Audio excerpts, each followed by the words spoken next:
On connaît Cannes, exubérante, effervescente, festive et estivale. Mais il y a aussi une Cannes plus discrète, naturelle, contemplative, sereine. L'île Saint-Honorat est une petite île de l'archipel de l'Érins, face à la baie de Cannes, qui regorge de richesses et offre un dépaysement total. Loin de l'agitation de la ville, le calme et la spiritualité y règnent. En 15 à 20 minutes de traversée, grâce à la compagnie Planaria, on foule le sol de ces petits paradis de nature.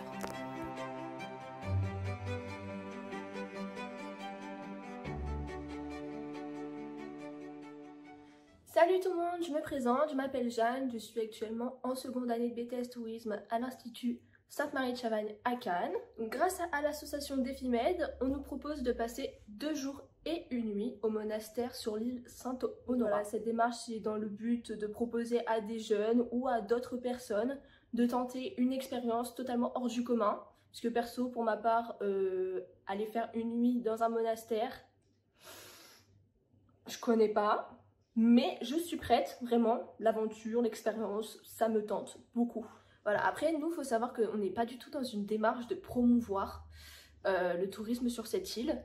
On est vraiment là dans une démarche d'expérience, de partage de notre expérience, de savoir-vivre avec d'autres personnes qui sont vraiment coupées du monde. Et ben voilà, on est là pour s'amuser et pour apprendre plein de choses. Coupé du monde, pas du tout. Laissez-moi vous dire, il y a un avant et un après cette expérience.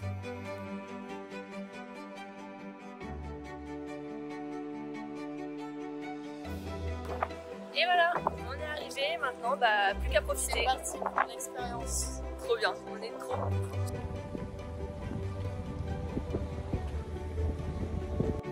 Sur l'île, on y retrouve un embarcadère, un petit patrimoine religieux, des sentiers de randonnée, un restaurant qui s'appelle La Tonnelle, l'abbaye de l'Érins et la tour monastère, lieu emblématique de cette île.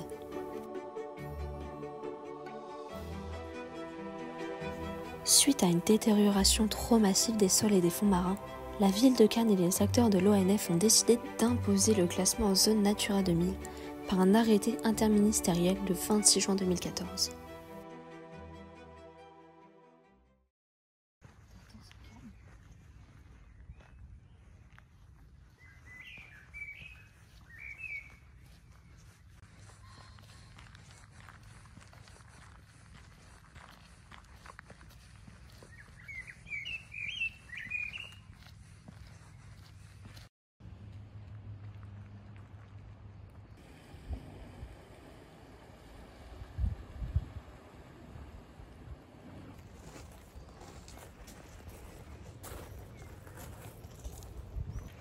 Bon là c'est incroyable parce qu'il faut savoir que là on a l'île que pour nous. Vraiment il n'y a personne, il n'y a aucun visiteur. C'est calme, c'est ouais. apaisant, ressourçant. Ouais. On entend les oiseaux, la nature et même la mer qu'on n'entend jamais d'habitude. Bah, même nos pas on les entend quoi. On entend le bruit des feuilles mortes s'écraser sous nos pieds. Enfin, c'est vraiment incroyable.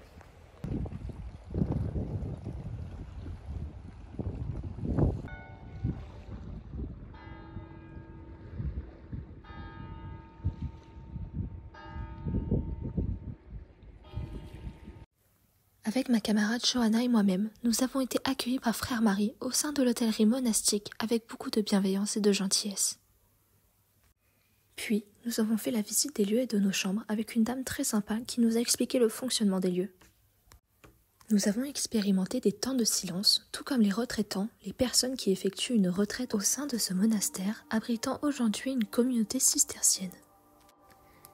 Cette retraite peut s'étendre de 3 jours minimum jusqu'à plusieurs mois.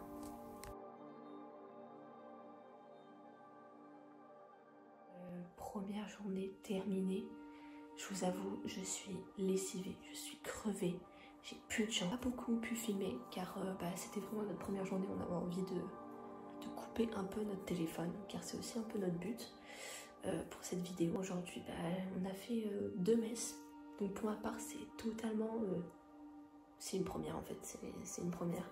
J'ai jamais assisté à une messe et je vous avoue que j'ai eu la chair de poule vraiment. Ils chantent à merveille. Vraiment, j'ai été vraiment choquée. Mais dans le sens positif. Voilà, le seul moment que je redoutais le plus en fait dans cette journée, c'était vraiment le repas. Le repas, voilà, faut savoir que dans ce genre de lieu, on ne parle pas pendant les repas. Il y a juste une musique de fond qui nous met dans l'ambiance zénitude assurée. On ne parle pas et pour ma part, c'est vraiment le moment que je redoutais le plus parce que je suis une pipelette. J'ai besoin de parler, j'ai besoin de savoir ce que l'autre pense, j'ai besoin d'échanger avec les gens. Et là, vraiment, c'est tout l'inverse. Et vraiment, c'est le moment que je redoutais le plus. Mais en fait, c'est pas si difficile que ça. Mais vraiment, en fait, non, pas si compliqué que ça. Bref, sinon, aujourd'hui, go au petit déjeuner. Ensuite, à 9h, on a rendez-vous avec frère Marie pour qu'il nous explique un peu comment ça se passe ici. Et après, on a une messe à 11h45 où je participerai.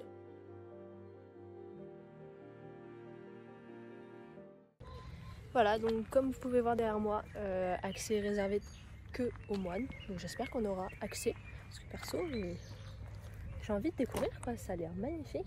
Surtout le savoir-faire, surtout ça en fait. Les 21 moines vivent modestement du fruit de leur travail, la production de vins et liqueurs. Ils appliquent ainsi la maxime « ora et labora », prie et travail. L'origine du vignoble sur l'île Saint-Honorat remonte au Moyen-Âge. Ce n'est qu'à partir des années 1990 que le vignoble fut relancé professionnellement avec la découverte de 5 micro-terroirs sur l'île. Une source naturelle d'eau douce provenant directement des Alpes prévient la vigne du stress hydrique. Donc le vin, c'est fabriqué ici. Ce sont des cuves de vinification. Quand au moment des vendanges, là c'est la réception des vendanges, c'est ici, là, ça va indiquer de réception. Et après, au moment des vendanges, on met tout en place. La première fabrication du vin. Et une fois qu'il est propre, qu'il est au propre, on l'envoie à l'étage inférieur. Ici, c'est la fabrication, avec les fermentations et tout ça. Et en dessous, c'est l'élevage.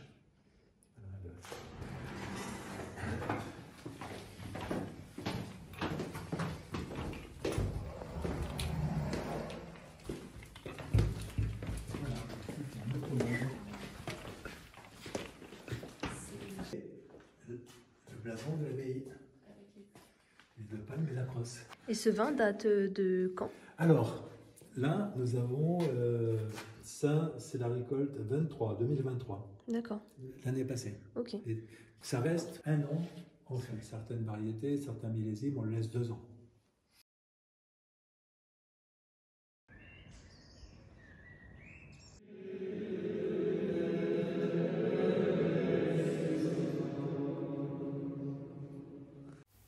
Après avoir passé du temps avec frère Marie, nous avons fait la connaissance de Lou, qui nous présente les jardins, vergers et ateliers du monastère. Lou pratique ici ce que l'on appelle le woofing et nous présente cette démarche, une manière de voyager, de travailler, d'apprendre et de rencontrer autrement.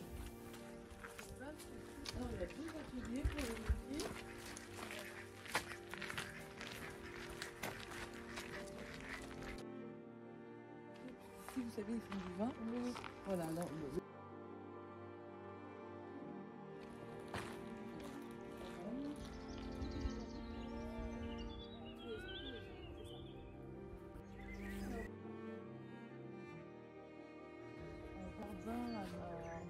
là-bas on a un figuier, un pêcher, un abricotier, un chantier de tomates, je vais vous faire voir les connaissez. Oui.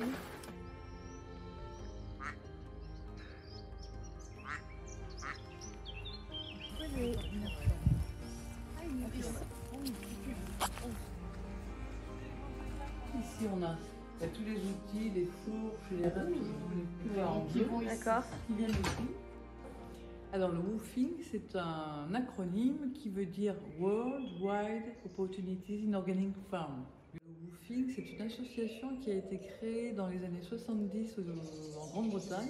En fait, c'est un échange de bons procédés. On va venir travailler un minimum de 5 heures par jour en échange du gîte et du couvert. Généralement, on passe une semaine minimum, jusqu'à 1 mois, jusqu'à plusieurs mois. C'est vraiment une façon de voyager ou d'être.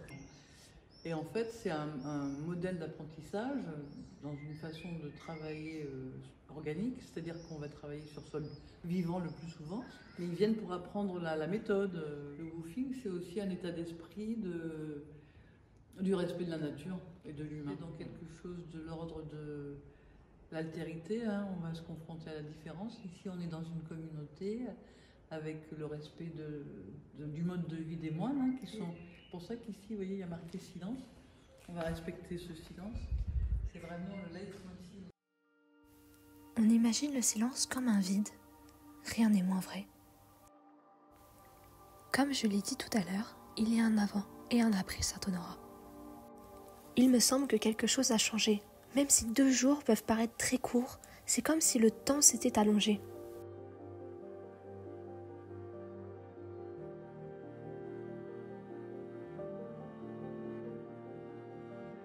Nous imaginions une île coupée de tous. Nous découvrons une communauté connectée au monde, contemplative et active. Nous imaginions un silence d'ennui. Nous découvrons que le silence est un retour sur soi, une attention qui permet ensuite d'écouter l'autre avec une plus grande qualité.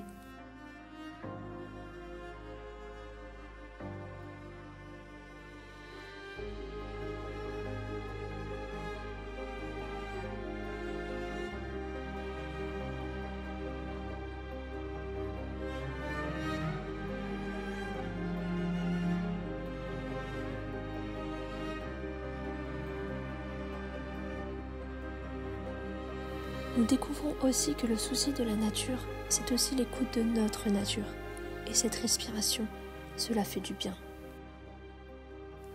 Je vous avoue, nous avions une appréhension à l'idée de retourner dans le bruit, la foule et l'agitation.